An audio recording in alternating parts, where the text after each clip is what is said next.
సినిమాయ నమః. నేను mister B. నా మాట సూటిగా ఉంటది. మ్యాటర్ క్లియర్‌గా ఉంటుంది. మీరు చూస్తున్నారు మిస్టర్ బి ఛానల్. ఈ వీడియోలో మనం మాట్లాడుకుందాం సూర్య నటించిన 'రెట్రో' మూవీ రివ్యూ.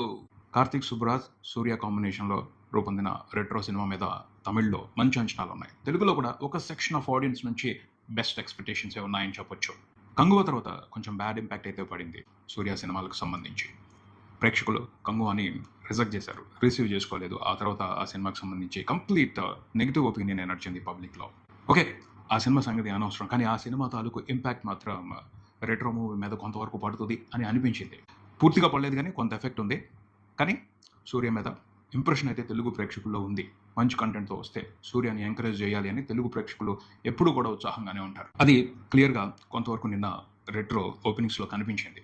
ఓపెనింగ్స్ వరకు పర్వాలేదనిపించాయి. ఆ పైన టాక్ మాట్లాడాలి. టాక్ ఇంట్రెస్టింగ్‌గా వస్తే 'రెట్రోని' బ్లాక్ బస్టర్ చేయడానికి తెలుగు ప్రేక్షకులైతే సిద్ధంగానే ఉన్నారు. మరి బ్లాక్ బస్టర్ అయ్యే కంటెంట్ 'రెట్రో' మూవీలో ఉందా? మాట్లాడుకుందాం మన సమీక్షలో. కథ విషయానికి వస్తే హీరో పేరు పారి. ఈ మధ్యన మనం అలవాటు చేసేసుకున్నాం కదా! డబ్బింగ్ సినిమాలు ఏ లొకేషన్‌లో జరుగుతుంటే ఆ లొకేషన్ గురించే తెలుసుకుంటున్నాం. అక్కడ క్యారెక్టర్స్‌కి ఏ పేర్లుంటే ఆ పేర్లతోనే మనం కూడా వాళ్ళని ఓన్ చేసుకుంటున్నాం. వాళ్ళ గురించి అర్థం చేసుకుంటున్నాం. అదే నడిచింది ఈ సినిమా మొత్తం కూడాను. ఓ పెద్ద గ్యాంగ్‌స్టర్‌కి కొడుకు అని మనం అనుకుంటాం. దానికి సంబంధించి ఒక ట్విస్ట్ ఉంది. ఆ గ్యాంగ్‌స్టర్ దగ్గర అంతకు మించిన పెద్ద గ్యాంగ్‌స్టర్‌గా ఎదిగాడు. ఆ పైన రుక్మిణితో ప్రేమలో పడ్డాడు. ఆ అమ్మాయిని పెళ్లి చేసుకుని ఈ రౌడీయిజాలకి, గూండాయిజాలకి దూరంగా ఉండాలి అనుకున్నాడు. కానీ పరిస్థితులు అందుకు అనుకూలించలేదు. కారణం ఏమిటి అంటే గోల్డ్ ఫిష్. గోల్డ్ ఫిష్ అనే రహస్యాన్ని తన దగ్గరే పెట్టుకుని తిరుగుతా ఉన్నాడు. రౌడీయిజాన్ని వదిలేయాలనుకున్నప్పుడు వాళ్ళకి సంబంధించిన రహస్యాలు, విషయాలు వాటన్నిటిని కూడా వదిలించుకుని వచ్చేస్తే ఇబ్బంది ఉండదు. ప్రశాంతంగా జీవితాన్ని బతకొచ్చు. కానీ ఒక రహస్యాన్ని తనలో పెట్టుకుని తిరుగుతున్నాడు. వాళ్ళు ఎందుకు వదిలిపెడతారు? వస్తున్నారు, డిస్టర్బ్ చేస్తున్నారు. ఇతన్ని డిస్టర్బ్ చేశారు, అతని లవ్ లైఫ్‌ని డిస్టర్బ్ చేశారు. హీరోయిన్ వెళ్ళిపోయింది. ఎవరికి కనిపించకుండా ఎక్కడికో వెళ్ళి దాక్కుంది. హీరోని తీసుకెళ్లి జైల్లో పెట్టారు. 5 సంవత్సరాలు వెతుకులాట నడిచింది. హీరో జైల్లో ఉండే ఆ అమ్మాయి ఎక్కడ ఉందా అని ట్రాక్ చేయడం మొదలుపెట్టాడు. హీరో చచ్చిపోకూడదు. కావాలి విలన్స్‌కి. ఎందుకంటే హీరో దగ్గర రహస్యం ఉంది. ఆ గోల్డ్ ఫిష్ కావాలి వాళ్ళకి.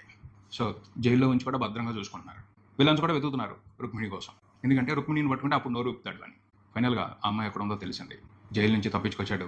వెళ్ళాడు ఆ అమ్మాయి దగ్గరికి. మ్యాటర్ ఏంటంటే అక్కడికి వెళ్ళిన తర్వాత అసలు కథ అక్కడ స్టార్ట్ అయింది. హీరో పుట్టిన పర్పసే హీరోయిన్ ఎక్కడెళ్ళైతే దాక్కుందో అక్కడ ఉంది. ఏంటి హీరో పర్పస్? దాన్ని ఎలా నెరవేర్చాడు తెలుసుకోవడం ఈ సినిమా.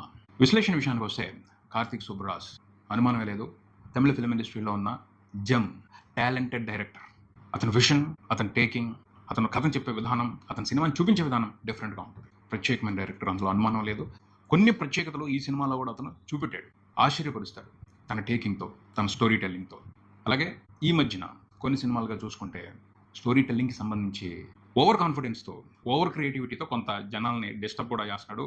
జనాల్ని డిసప్పాయింట్ చేస్తున్నాడు కార్తీక్ సుబ్బరాజ్. క్రియేటివ్ ఫ్రీడమ్ అనే మ్యాటర్‌ని దృష్టిలో పెట్టుకుని చూస్తే కొన్నిసార్లు ఓవర్ కాన్ఫిడెన్స్ అనేది ఆడియన్స్‌ని ఎంటర్‌టైన్ చేయదు. క్రియేటర్స్‌కి సంతృప్తి ఇస్తదేమో, బట్ ఆడియన్స్ ఆ క్రియేటివ్ ఫ్రీడమ్‌ని అన్నిసార్లు ఒకే రకంగా ఎంజాయ్ చేయలేరు. ముఖ్యంగా కమర్షియల్ ఎంటర్‌టైనర్స్ తీస్తున్నప్పుడు మాస్ హీరోల్ని పెట్టుకుని, మాస్ సబ్జెక్ట్ పట్టుకుని కమర్షియల్ ఎంటర్‌టైనర్స్ తీస్తున్నప్పుడు కొంతవరకు ఫార్ములాని ఫాలో అవ్వాలి. లేకపోతే సింప్లిఫై చేసి కథని చెప్పాలి.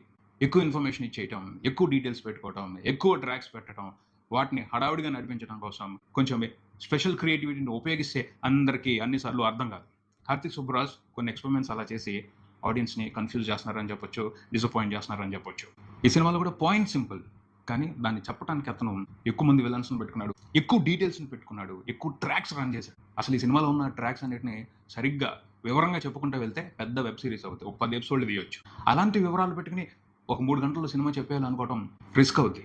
బట్ ఛాలెంజింగ్‌గా తీసుకున్నాడు. కొంతవరకు సక్సెస్ అయ్యాడు. కొంత డిసప్పాయింట్ చేశాడు కార్తీక్ సుబ్బరాజ్ అని చెప్పాలి. తమిళ డైరెక్టర్స్‌లో కొంతమందిలో ఈ అలవాటు ఉంది.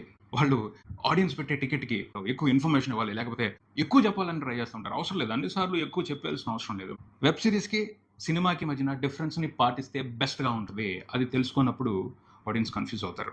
ఈ సినిమాతో కూడా అలాంటి కన్‌ఫ్యూజన్ కొంత నడిచింది. యాక్చువల్‌గా అయితే ఈ సినిమా కథలో హీరో పర్పస్ అండమాన్ ఐలాండ్‌లో ఉంది. కథ అక్కడే ఉంది. హీరో నిర్వర్తించాల్సిన ధర్మం, కర్తవ్యం అక్కడే ఉంది. కానీ ఆ విషయం మనకి లాస్ట్‌లో గాని తెలీదు. థర్డ్ యాక్ట్‌లో గాని తెలీదు. అప్పటి వరకు హీరో హీరోయిన్ కోసం తిరుగుతూ ఉంటాడు. హీరోయిన్ కోసం నానా కష్టాలు పడుతూ ఉంటాడు. ఆ లవ్ సీన్స్ అంత ఇంట్రెస్టింగ్‌గా లేవు క్లియర్‌గా చెప్పాలి అంటే. హీరో స్వభావం వేరు. అన్యాయాన్ని సహించలేడు. కోపం ఎక్కువ. హీరోయిన్ కోసం అవన్నీ వదిలేయాలనుకుంటాడు. ఎలా వదిలేయగలుగుతాడు? ఎవరిని వాళ్ళని కెలికొస్తా ఉంటాడు. ఎవరిని వాళ్ళని కొట్టొస్తా ఉంటాడు.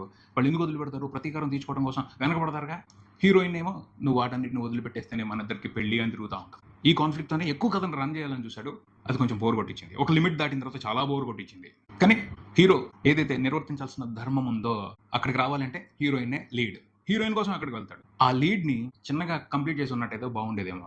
దాన్ని అవసరానికి మించి ఎక్స్టెండ్ చేశారు. అవసరానికి మించి డ్రాగ్ చేశారు. అది బాగా డిసప్పాయింట్ చేసింది. బట్ ఫైనల్ యాక్ట్ మాత్రం అద్భుతంగా ఉంది, ఇంట్రెస్టింగ్గా ఉంది, కనెక్ట్ అవుతారు, ఎంజాయ్ చేస్తారు, పర్ఫెక్ట్ కమర్షియల్ మెటీరియల్. కానీ బ్యాడ్ లక్ ఏమిటి అంటే థియేటర్లో నేను చూస్తే ఆ ఫైనల్ యాక్ట్ వచ్చేంత వరకు ఆడియన్స్ ఉండట్లా. ఇంటర్వల్ అయిపోయినా కాసేపటికి వెళ్ళిపోతున్నారు. కొంతమంది వర్కౌట్, ఎందుకని కనెక్ట్ అవ్వట్లేదు. ఈ సినిమాలో కొన్ని హైలైట్స్ ఉన్నాయి. కార్తిక్ సుబ్బరాజ్ తన దర్శకత్వ ప్రతిభని అద్భుతంగా కొన్ని సందర్భాల్లో ప్రదర్శించారని చెప్పాలి. ముఖ్యంగా ఫస్ట్ హాఫ్లో ఆ సాంగ్ ఉందో చూడండి, బుజ్జమ్మ సాంగ్. ఆ సాంగ్ పోర్షన్ని పెద్ద ఎక్స్పెరిమెంట్ చేశాడని చెప్పాలి. సింగిల్ షాట్లో చేశారు టోటల్ ఎపిసోడ్ అంతా కూడా. అంటే సింగిల్ షాట్లోనే తీసామన్న ఫీలింగ్ ఇచ్చారు. ఏమైనా చిన్న చిన్న అడ్జస్ట్మెంట్స్, సినిమాటిక్ ట్రిక్స్ యూజ్ చేసి ఉంటారేమో, కానీ మనం మాత్రం ఒక సింగిల్ షాట్ని చూస్తున్న ఫీలింగే ఉంటుంది. అందుకోసం కార్తిక్ సుబ్బరాజ్ చాలా కష్టపడ్డాడు. ఆ టీం అంతా చాలా కష్టపడింది. ఎందుకంటే ఆ ఎపిసోడ్లో పాటతో పాటు సీన్స్ నడిచాయి, ఫైట్ కూడా నడిచింది. తనంతా బాగా డిజైన్ చేశారు. ఆ ఎపిసోడ్ నడుస్తున్నంతసేపు కూడా స్పెషల్గా అనిపించింది నాకైతే. హార్డ్ వర్క్ కనిపించింది, ఎఫర్ట్ కనిపించింది, కార్తిక్ సుబ్బరాజ్ క్రియేటివిటీ కనిపించింది. పర్ఫెక్ట్గా డిజైన్ చేసి చాలా బాగా తీశారు ఆ పాట ఎపిసోడ్ని మాత్రం. హీరోకి హీరోయిన్కి పెళ్లి జరుగుతుంది. కళ్యాణ మండపంలో ఆ ఎపిసోడ్ మొత్తం నడుస్తుంది. భలే తీశారు అసలు. అది కార్తిక్ సుబ్బరాజ్ డైరెక్షన్ టాలెంట్కి కొలమానం అని చెప్పొచ్చు. ఎన్ పోర్షన్లో కూడా చాలా బాగా తీశాడు. అండమాన్ ఐలాండ్లో ఉన్న విలన్స్ని కూడా చాలా బాగా చూపెట్టాడు. అక్కడున్న పరిస్థితుల్ని అద్భుతంగా చూపెట్టాడు. అండ్ సూర్యతో హీరోయిజాన్ని బ్రహ్మాండంగా చూపెట్టాడని చెప్పాలి. ఈ సినిమాలో సూర్య ఎలా కనిపించారు అంటే ఒక యంగ్ హీరోలాగా కనిపించారు. తన కంప్లీట్ బాడీ లాంగ్వేజ్ డిఫరెంట్గా ఉంది. మారిపోయాడు. 90sలో హీరోస్ ఎలా ఉంటారో అలా అయిపోయాడు. అందంగా కనిపించాడు. ఒక కుర్ర హీరోలాగా పూర్తిగా మారిపోయి స్పెషల్గా కనిపించాడు. పర్ఫార్మెన్స్తో కూడా అదరగొట్టేశాడు అంతే. బాడీ మీద విపరీతమైన కమాండ్ ఉంది సూర్యకి. ఫుల్ ఫ్లెక్సిబిలిటీతో ఉంది ఆ బాడీ. అతను ఏం చెప్తే అది వింటుంది. ఫైట్స్ చేసేప్పుడు సూర్య మూమెంట్స్ అన్నీ కూడా డిఫరెంట్గా ఉన్నాయి, ప్రత్యేకంగా కనిపించాయి. ఎందుకంటే బాడీ ఎంత ఫ్లెక్సిబుల్గా ఉంటే చేసే మూమెంట్స్కి అందం వస్తుంది. ప్రతి చోట ఫైట్స్ చేసేటప్పుడు కూడా సూర్య ఒక రకమైన బ్యూటీని ప్రదర్శించాడని చెప్పాలి. అంత బాగా ప్రాక్టీస్ చేసి ఈ సినిమాలో ఫైట్స్ చేశాడు సూర్య అని చెప్పాలి. అతని ఎఫర్ట్ ప్రతి చోట కనపడుతుంది, సినిమా అంతా కనపడుతుంది. ముఖ్యంగా ఫైట్స్ కోసం అయితే విపరీతంగా కష్టపడ్డాడు. కొన్ని మార్షల్ ఆర్ట్స్ని ఈ సినిమా ఫైట్స్ కోసం సూర్యకి నేర్పించారు. వాటన్నిటిలో కూడా పర్ఫెక్షన్తో ఆదరగొట్టేశాడు సూర్య. తన కమిట్మెంట్ అద్భుతం అంతే. తన ఎఫర్ట్ చూసి బాధేసింది. అరే ఇంత కష్టపడుతున్నాడు, అవసరానికి మించి కష్టపడుతున్నాడు.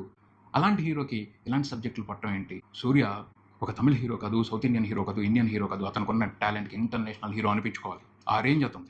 ఆ రేంజ్లో ఎఫర్ట్ పెడుతున్నాడు, ఆ రేంజ్లో కష్టపడుతున్నాడు.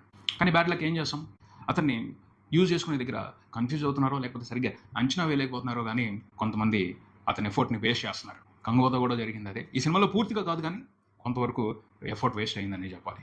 కథను ఇంకొంచెం బాగా ప్రిపేర్ చేసుకుని ఉన్నట్టయితే, స్క్రీన్ ప్లేని ఇంకొంచెం బాగా ప్రిపేర్ చేసుకుని ఉన్నట్టయితే అద్భుతమైన సినిమా అయి ఉండేది. కొంచెం డిసప్పాయింట్మెంట్ ఉంది. కొన్ని ఎపిసోడ్స్ బాగున్నాయి, కొన్ని పోర్షన్స్ బాగున్నాయి. మొత్తం సినిమా అయితే సాటిస్ఫాక్షన్ ఫీలింగ్ ఇవ్వలేదని చెప్పొచ్చు. సూర్య కోసం మాత్రం వెళ్ళాలి ఈ సినిమాకి. సూర్యాని సపోర్ట్ చేయడం కోసం, అతని ఎఫర్ట్ని ఎంకరేజ్ చేయడం కోసం ఈ సినిమాని చూడాలని మాత్రం నేను కోరుకుంటున్నాను.